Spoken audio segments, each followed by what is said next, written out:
जिस दौर की राजनीति विच अज आपां विचर रहे हैं, उस समय दे विच उस साखी ने सानू बहुत कुछ सिखाउणा है। ते ਸਿੰਘਾਂ ਦਾ ਜਿਹੜਾ दल सी, उन्हां दे जथेदार सरदार दरबारा सिंह होनी सन।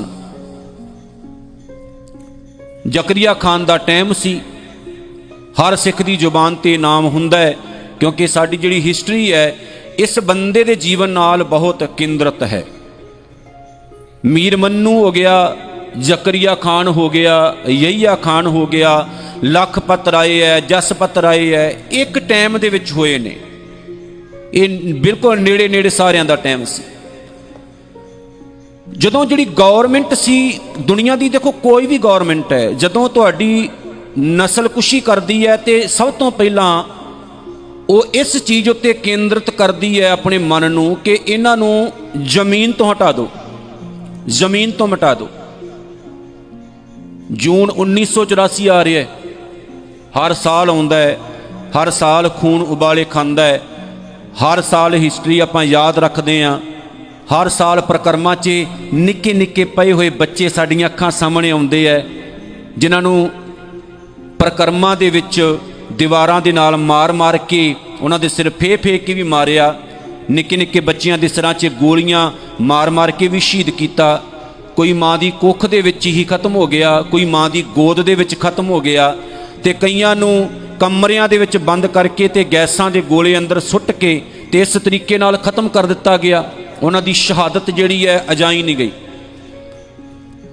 वो शहीदां दा डुल्ला होया खून प्रकरमा दे विच, ते प्रकरमा तो अपनी चाल चलदा चलदा जदों गुरु के सरोवर तक पहुँचदा है तां वो उस पानी दा, उस जल दा, उस नाम रूप अमृत का हिस्सा हो जाता है। जिस पानी तो साडा शरीर तुरदा है, जिस जल तो साडी रूह शांत हुंदी है, जिस अमृत तो साडी आत्मक अवस्था उच्ची उठदी है।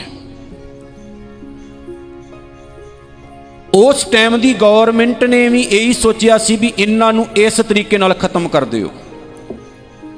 वो ठीक है कि एक छोटा जिहा बहाना उन्होंने ये मिलिया कि असी संत जरनैल सिंह भिंडरां वालियां दे करके अटैक किया।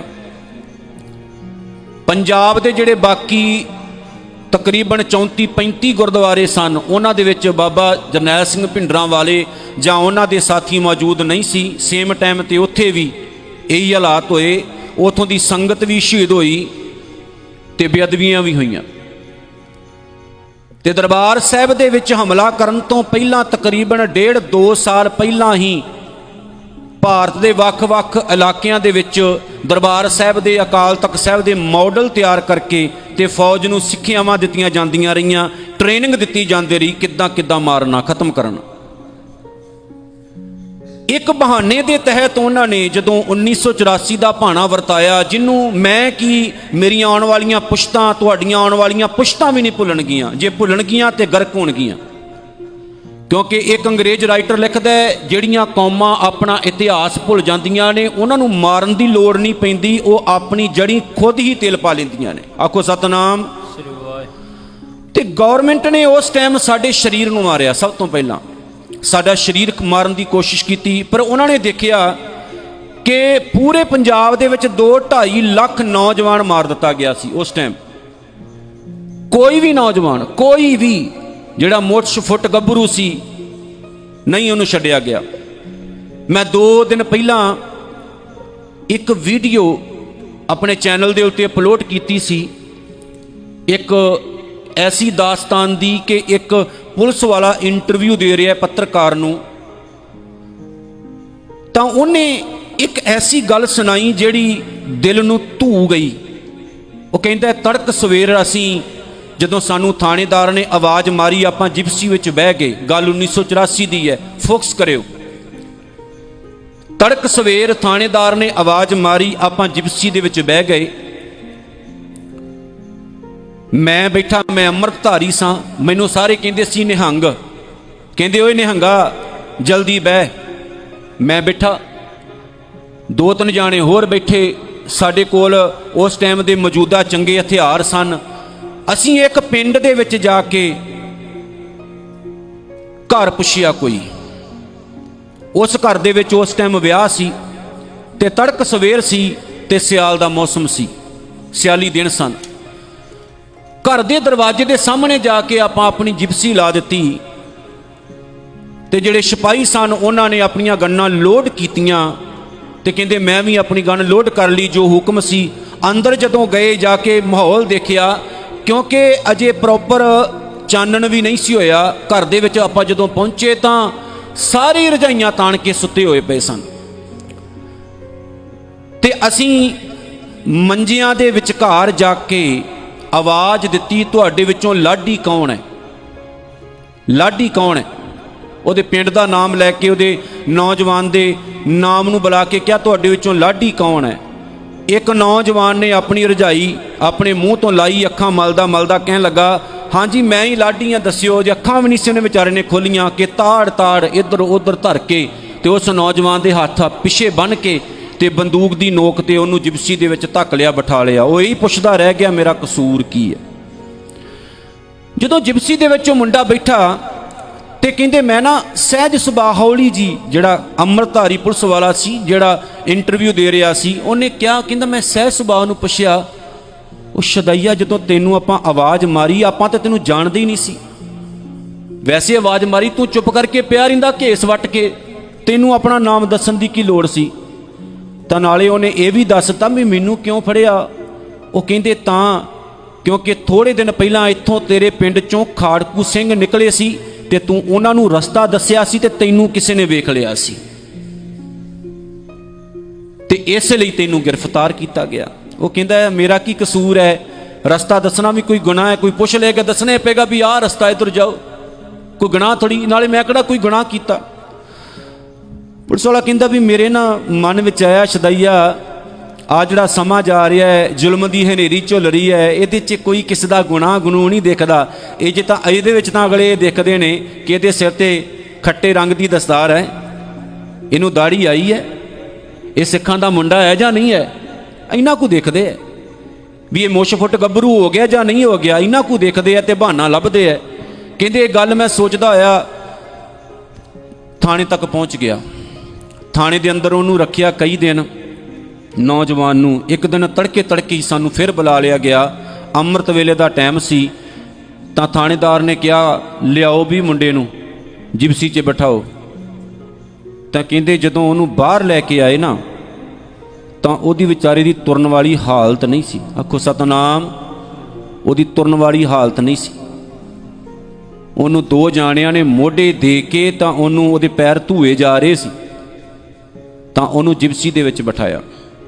ਜਦੋਂ ਲੈ ਕੇ ਜਾ ਰਹੇ ਸੀ ਤਾਂ ਉਸ ਨੌਜਵਾਨ ਨੇ ਮੈਨੂੰ ਪਤਾ ਕੀ ਗੱਲ ਕਹੀ, ਇੱਕ ਕਹਿੰਦਾ ਗੁਰੂ ਦਿਆ ਸਿੱਖਾ ਕਿੱਥੇ ਕੁ ਜਾ ਕੇ ਮੇਰਾ ਕੰਮ ਕਰਨਾ ਹੈ, ਦੱਸ ਤਾਂ ਦਿਓ। ਹਰੀਕੇ ਪੱਤਣ ਵਾਲੀ ਨਹਿਰ ਦੇ ਲਾਗੇ ਜਾ ਕੇ ਝੁੰਡ ਜੀ ਦੇ ਵਿੱਚ ਕਹਿੰਦੇ ਆਪਾਂ ਜਿਪਸੀ ਮੋੜੀ, ਉੱਥੇ ਗੱਡੀ ਖੜੀ ਕੀਤੀ। ਥਾਣੇਦਾਰ ਥੱਲੇ ਉਤਰਿਆ, ਉਹਨੇ ਗਨ ਲੋਡ ਕੀਤੀ, ਹੇਠਾਂ ਨੌਜਵਾਨ ਨੂੰ ਆਵਾਜ਼ ਮਾਰ ਕੇ ਸੱਦਿਆ ਵੀ ਆ ਜਾ ਵੀ ਥੱਲੇ ਲੈ ਕੇ ਆਓ। ਧੂ ਧਾ ਕੇ ਉਹਨੂੰ ਵਿਚਾਰੇ ਨੂੰ ਥੱਲੇ ਲਿਆਂਦਾ। ਤਾਂ ਜਦੋਂ ਉਹਨੂੰ ਖੜਾ ਕੀਤਾ ਗਿਆ ਉਹਨੇ ਨਾ ਮੇਰੇ ਮੋਢੇ ਤੇ ਹੱਥ ਰੱਖ ਕੇ ਕਿਹਾ ਗੁਰੂ ਦਿਆ ਸਿੱਖਾ ਮੇਰਾ ਇੱਕ ਕੰਮ ਤਾਂ ਕਰ ਦੇਈਂ। ਕਹਿੰਦਾ ਦੱਸ ਕੀ? ਉਹ ਕਹਿੰਦਾ ਬਸ ਇੰਨਾ ਕਹਿ ਦੇਈਂ ਮੇਰੀ ਮਾਂ ਨੂੰ ਜਾ ਕੇ ਕਿ ਮਾਂ ਤੈਨੂੰ ਲਾਡੀ ਜਾਣ ਲੱਗਿਆਂ ਯਾਦ ਬੜਾ ਕਰਦਾ ਸੀ, ਇੰਨਾ ਹੀ ਕਹਿ ਦੇਈਂ ਬਸ।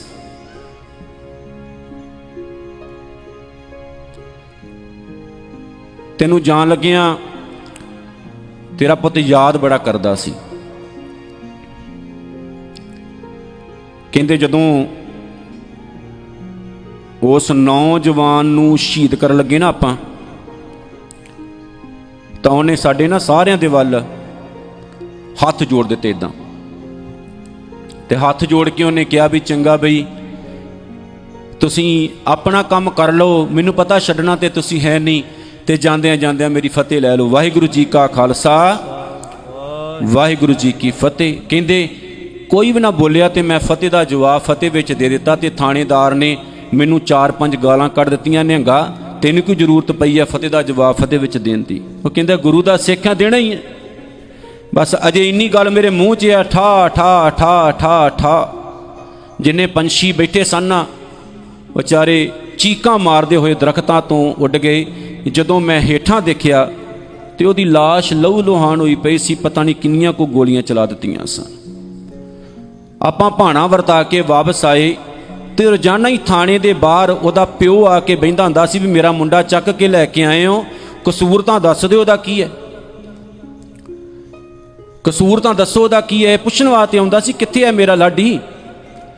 ਤਾਂ ਕਹਿੰਦਾ ਮੈਂ ਉਸ ਲੜਕੇ ਦੇ, ਉਸ ਸਿੰਘ ਦੇ, ਉਸ ਲਾਡੀ, ਉਸ ਨੌਜਵਾਨ ਦੇ ਨਾਲ ਕੱਪੜੇ ਲਿਆ ਕੇ ਪਿਓ ਨੂੰ ਫੜਾ ਦਿੱਤੇ। ਉਹਨੇ ਵਿਚਾਰੇ ਨੇ ਕੁਝ ਵੀ ਨਹੀਂ ਆਖਿਆ, ਪਤਾ ਲੱਗ ਗਿਆ ਕੁਝ ਵੀ ਨਹੀਂ ਆਖਿਆ।